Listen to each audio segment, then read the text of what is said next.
And we are back at home, and we have made more coffee, and we have really horrible lighting around us, so we look pretty awful on camera.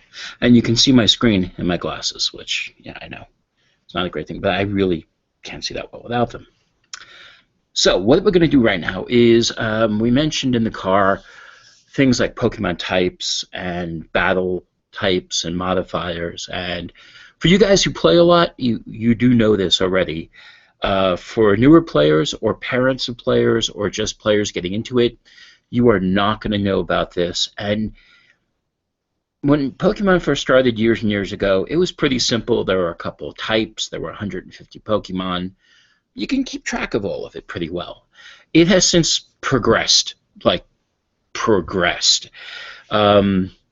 It's really good that Pokemon Go starts us with just a limited set of Pokemon, so you get to know them and understand them. On the screens themselves, you will see the information about the Pokemon. But if you want to do a little bit more research between playing the game, you can consult various websites, which I will show you in just a moment. Just right now, before we start doing that, I need to check up. I am currently still have it. I don't know if you can see it because it looks pretty crappy. Yeah, I have burned some incense and I am drawing Pokemon to me, even though I'm sitting on my butt at home. Which, you know, yeah, whatevs. Okay, so first off, we are going to show you some websites about Pokemon. And these are places that I've gone to and I've played around with. So, and they range in very simple to very complex to very sparse to very baroque in the amount of information they give you and how much they give you and the type of thing they give you. So this is the Pokédex. It is this is basically a project that is close this right here. Boom. This is a project that is scraping Pokemon information from the official source and other places I'll show you, and is making a database that you can touch from other applications. This is just a default application. So, for instance, Bulbasaur, who is one of my favorite Pokemon, you can click on him, and you get this really nice-looking Bulbasaur. His hit points for those who aren't familiar with this stuff, that's the number of hits they can take. So if you have 45 hit points and you're fighting a Pokemon who can do 10 damage per attack, you have about 4.5 attacks before your Pokemon is unconscious. In Pokemon World, except in the manga, Pokemon don't die, usually. There are exceptions. I will hear it in the comments. But Pokemon fight and then they faint. They pass out when their hit points reach 0. So every time an attack is hit on you, you will lose hit points. So Bulbasaur has 45 hit points to begin with. He can attack for 49 hit points. So if he were fighting himself and he landed a really good attack, he can knock himself out. He has defense, which is kind of like armor and stuff. Speed, how fast he can duck and jive. Speed is special attack and special defense. These are attacks and defenses with his specials, which is another layer of attack and defense. So yeah, so here is the basic information. His height, his weight, how much he'll be when he grows up, little things like that, little things you would like to know about Mr. Bulbasaur. Now, here is the thing I was talking to you about, attacks. Bulbasaur is a grass type and a poison type. Primarily he's a grass type, so let's just say he's a grass type for now. When he attacks a flying Pokemon, his damage is doubled, ×2. So again, this cute little grass type Pokemon, he has a Vine Whip attack and a couple other attacks. If he's fighting fire or ground or ice, he gets ×2. When he's fighting these guys like fairy or fighting or electric or water or other grass Pokemon, his damage gets decreased by half. So if he does 10 damage and he lands a hit, he would only do 5 damage. If he were attacking a flying Pokemon, he would do, say he did 10 damage, now he gets ×2. So yeah. So let me roll that back a little bit. This is the damage when he's attacked. So I apologize for that. I'm not going to delete that, but yeah, this is when he's not when he's attacking, but when he's attacked. This is the damage he'll take. So again, damage taken when he's fighting flying guys, he'll get double the damage, not double the attack, like I said originally. More coffee. Thank you.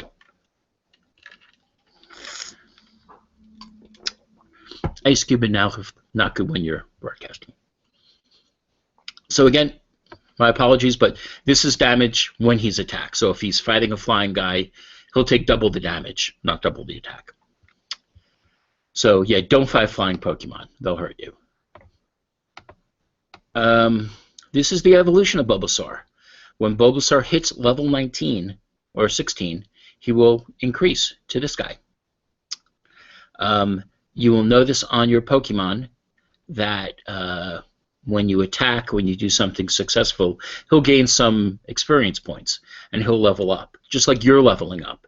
And you'll see on the Pokemon there's like a circle over the Pokemon's picture. That's how close you are to your next level. So here are some of his moves that he does. So again, he does normal attacks. These are attacks that just pretty much any Pokemon can do, growl, tackle. Then he has attacks that only grass-type Pokemons can do. Leech Seed, Vine Whip, very cool.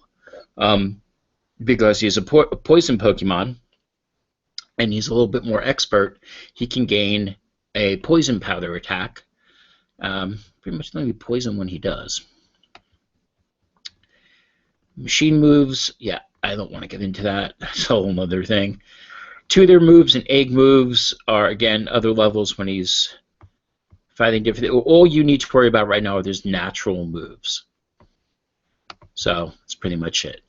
And again, when you're looking at this stuff, damage when attack, you just want to make sure that, again, I got it wrong at first, but when he's fighting a flying Pokemon, he's going to take double damage. When he's fighting, say, an electric Pokemon, he does really well against electric and water and other grass type. You know, he doesn't take as much damage. So yeah,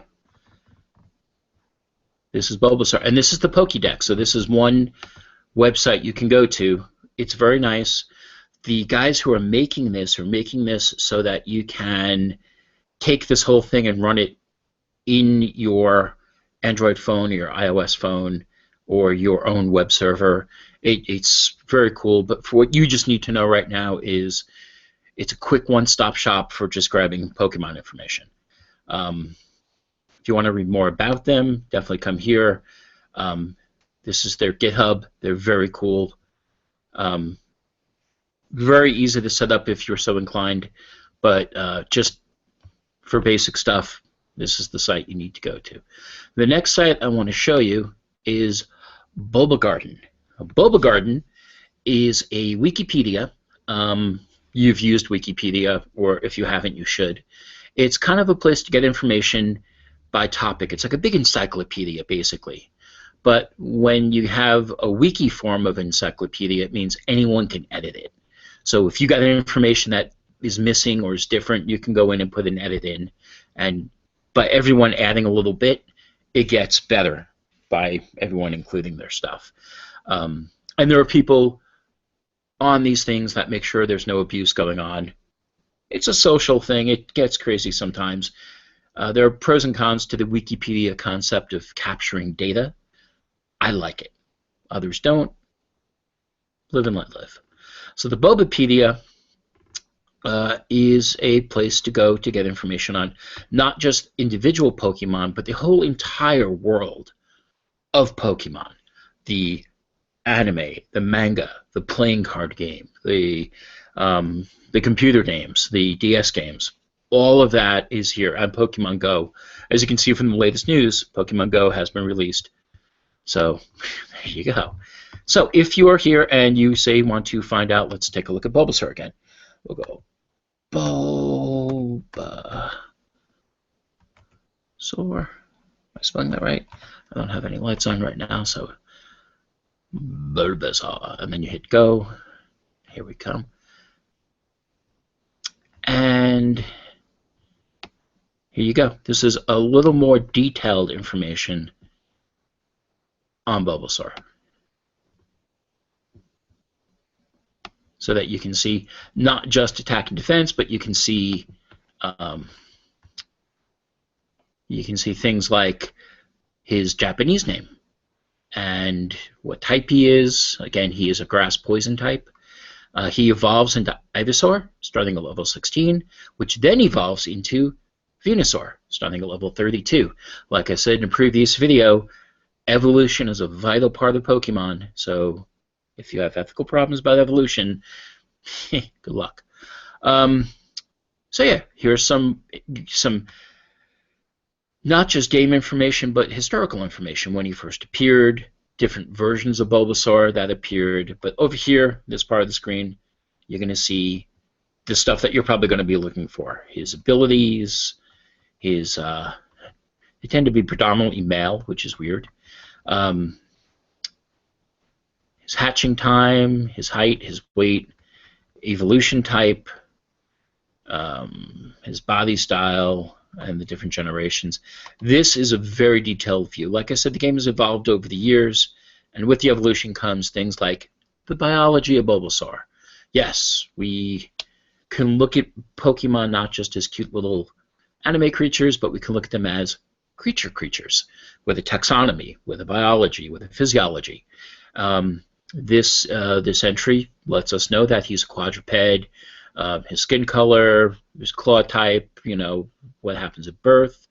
Yeah, gets pretty cool. And then here is the different ways he's come into the Pokemon universe. In the anime, Ash and May both had Bulbasaurs.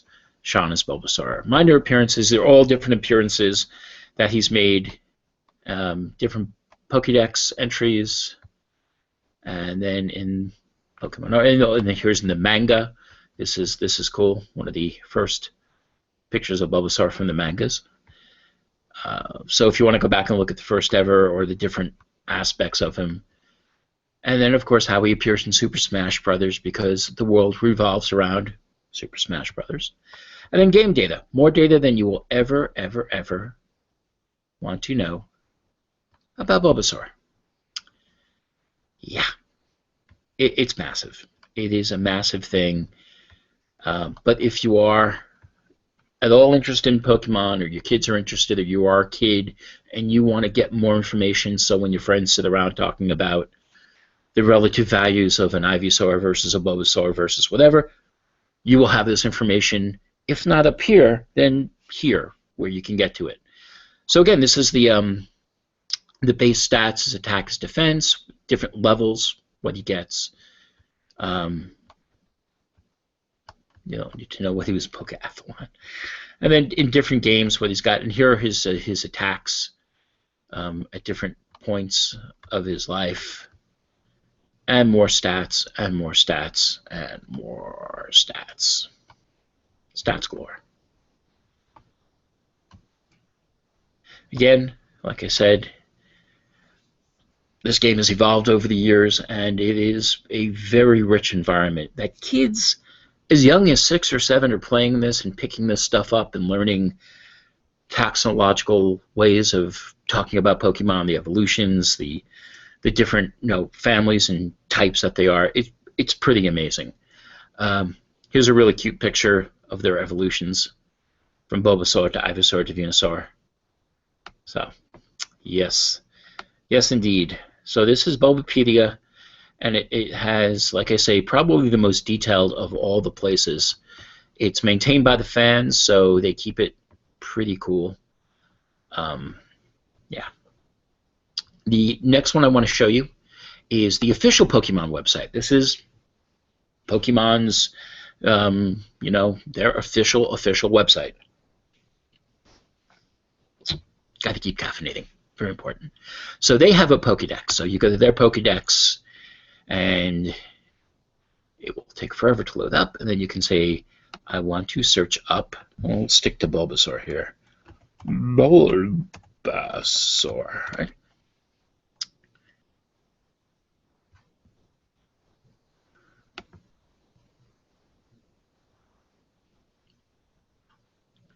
And then we'll click on that. Bulbasaur, come on, there you go. And I say I want to see it. And then it says something. Oh, there it is. It's already there. Boop. So here's Bulbasaur. And I can click on Bulbasaur. And it's trying to load up something. I'm not quite sure. Here we go. Here's Bulbasaur's page. And, you know, like I said, compared to Bulbapedia, which, you know, starts you off with this level of information. The official Pokemon one starts you off. Pokemon can be seen napping in bright sunlight. Bulbasaur can be. There is a seed on its back by soaking. So much simpler language. Younger kids and you guys who don't want to get that deep into the information and the stats, this is probably a really good site for you. Height and weight, the types, again, the different types. His weaknesses, again, he's weakened to fire and flying and ice and psychic. Here's a nice little bar graph showing you his stats, the evolutions. This looks very familiar. And there you go. And that's it. That's the official Pokédex Pokemon Nintendo page entry for that. Now, what's really cool is I can then say Bulbasaur's Pokemon. So these are episodes of the TV show that Pokemon showed up in. I wonder what happens if I click on one of these. I don't think it will bring me to the video, though I could be wrong. And even if it does, I don't think I want to show it because it's... Anyway, we're going to not show that just for copyright reasons, and I don't want to get in trouble. But there you go. So, yeah, so it will take you to the actual TV show. And now it's trying to show me the TV show. I don't want to see the TV show. So we're going to get out of there. So those are the three major places. Pokédex, pretty simple, very visual, lots of data but very condensed, not a lot of language. For Bulbasaur, again, boom. Stats players will love this page. Beginner players as well, because it's just the stats. For you detailed guys, Bulbapedia, everything under the sun about Bulbasaur you will find here. And then Pokemon's official webpage in the Pokédex. Limited, much less language, but, you know, to the point. 3 different ways of finding out the information you need. Now, the other thing I wanted to show you, and Bulbapedia actually has a really good page for this, describing to you the different types of Pokemon. So, basically, Pokemon are of a class. If you played RPGs, think of them as classes. But instead of mage, cleric, fighter, monk, barbarian, or whatever you're used to, there are types. Normal type, which is just normal little animal, cute little Pokemon animals. Fire type, which means they'll have the ability to produce some sort of fire attack or have some fire aspect. Fighting, they're big, they're mean, they're tough. Water types will be able to use water as an attack or defense. Flying, can fly. Grass types like Bulbasaur, they have growth to them. They're, think green mana in Magic the Gathering, if you ever played that. Grass type is like green mana. Flying. Poison, they can produce poison. They're toxic. Electric, Pikachu, the classic Pokemon, has this electric attack. He's an electric type. Ground, they're good on the ground. They do a lot of stuff with rock. There's a rock Pokemon, mud Pokemon, things like that. Psychic, classic psychic Pokemon is Psyduck. Love this guy. He's a duck, and he can emanate psychic energy. He's kind of like a cross between Jerry Lewis, Gilbert Gottfried, and a duck. Yeah. Yeah. Rock and ice, again, 2 different types. Ice, of course, will do the ice stuff. We'll be able to chill and freeze and snow. Rock, of course, big bashy rock guy. And those, I think, were the beginning basic Pokemon types, the very first generational the first 150 Kanto region Pokemon. Then they started adding different types. Bug, dragon, ghost. Pretty self-explanatory. They're bugs, they're dragons, they're ghosts. Dark is kind of like a dark, psychic, spooky. Think about your goth kid, your Lovecraftian kids. It's dark Pokemon, yo. Hey, whatever, man. Steel, made of steel. Iron Man Pokemon. Fairy Pokemons are magical. They fly around. Usually they are magical beings. And then there's the question mark Pokemons, which, yeah, the mystery, the Illuminati Pokemon, we'll call them. And then as the game progressed, both on the computer and the cards, there have been like fossil Pokemons, which are Pokemon that lived back in the prehistoric era that were brought back through fossils. Very cool concept. Great stuff. Look it up. You'll have fun with it. Or ask your kids. So, yeah, so types are properties. And Bulbasaur is both a grass type and a poison type.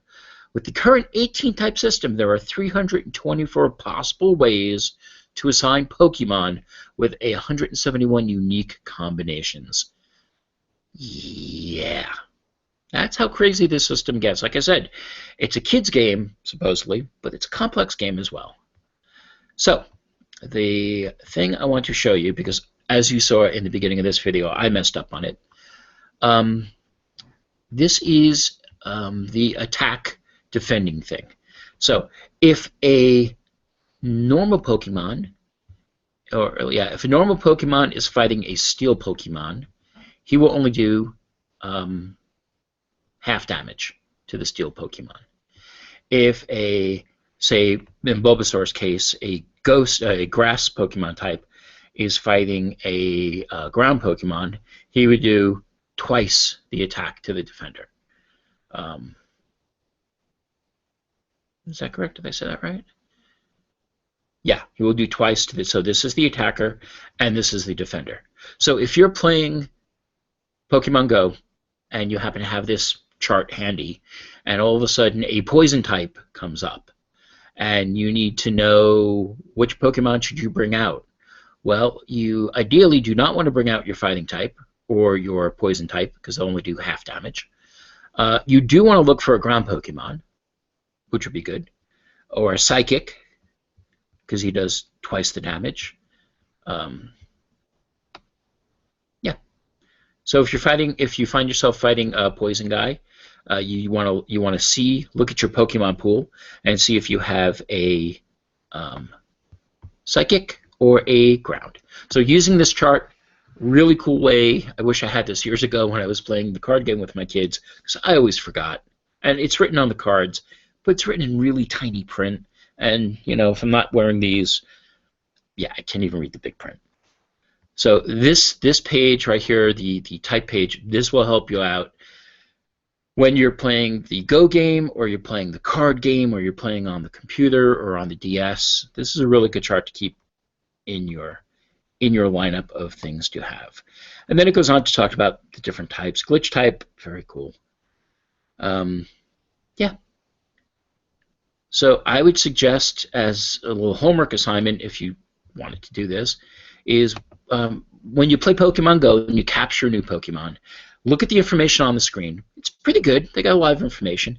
And then start looking it up in either Bulbapedia or whichever one of these you like, and get to know your Pokemon. Get to know what they're good against, what they're not good against, and their evolution paths. Because different Pokemon have different strengths and weaknesses. So if you only have so much resources to devote to evolving a Pokemon, you want to pick the ones that are going to evolve to what you want to fight. If you don't want to fight as a water type, if you don't want to be using psychic, you want to start spending your stuff and focusing on, like, say, grass type or poison type or whichever. So there you go. And that is pretty much all I wanted to show you in this video. Again, if you have any questions or comments and stuff, I know I'm putting a lot of these out tonight because I just got the game and I'm caffeinated and why not. Go ahead and leave a message in the comment. And as you notice, this is a different video format. I'm using Google Hangouts live stream to go right to YouTube. Usually, though, I've been using the YouTube gaming app on my Android. So I can record directly on the Android, go straight up to YouTube, bing bada boom. Not a problem. They make it really easy to do these things. If you are creating videos like this, please post them up in my comments or whatever, link to them. It'd be kind of cool to see a community of people posting stuff around, answering each other's questions. It'd be very, very cool. In the future, just to let you know, once my boys are back from vacation, we're going to do kind of a father-son roundtable talking about Pokemon Go, the things they like and don't like, and the perspective from the kids' point of view about how they like this game, where they see it going. Should be interesting. If you have kids, if you are a kid, and you want to be a part of that, maybe we can do a live hangout and have a discussion. Might be cool. A little chaotic. There you go. So with that, I'm going to be signing off for this episode. Another swig of coffee. Ta-da. Cold brew, not Starbucks. Okay? Usually I do not get Starbucks. Usually. But good stuff. And I might be doing some more videos tonight, doing some more captures. Like I said before, I'm going to try to get to level 5 by tonight so I can unlock the gym stuff to show you guys sometime in the next day or two. And with that, I bid you a fond, not goodbye, just a so long for now.